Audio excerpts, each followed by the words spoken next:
જય શ્રી કૃષ્ણ, જય માતાજી, જય સ્વામિનારાયણ ભગવાન। આજે હું તમને બતાવું છે કે ઓસ્ટ્રેલિયામાં કેવી રીતના ઘી બનાવે છે એ હું તમને બતાવું।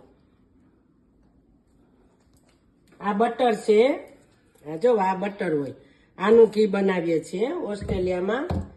તો આ મેં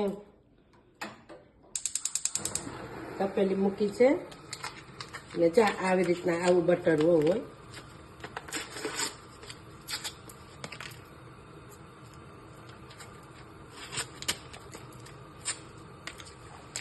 આ જો આવી રીતના આપણે આ મૂકીએ છીએ ને ઘી બનાવીએ છીએ બટરનું। બહુ સરસ બને, એટલું સરસ બને ઘી, કણી વાળું બને, મસ્ત ઘી, સાવ ચોખ્ખું।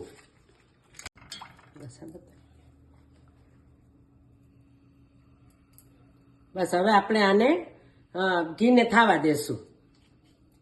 હવે આપણું આ ઘી થવા આવ્યું છે, તેમાં આપણે એક તજનો ટુકડો નાખી દેવાનો, એટલે એટલું સરસ કણી વાળું ઘી થાય છે। જો આ થઈ ગયું છે, કેટલું સરસ ઘી થયું છે। જો આપણે આ ઘી તૈયાર થઈ ગયું છે, તો આમાં આપણે ગાળી લેશું। હવે આપણું આ ઘી તૈયાર થઈ ગયું છે, તો મારી આ ઘીની રેસીપી તમને કેવી લાગી તો મારી ચેનલને લાઈક કરો, શેર કરો ને ફોલો કરો। જય માતાજી, જય શ્રી કૃષ્ણ, જય સ્વામિનારાયણ ભગવાન।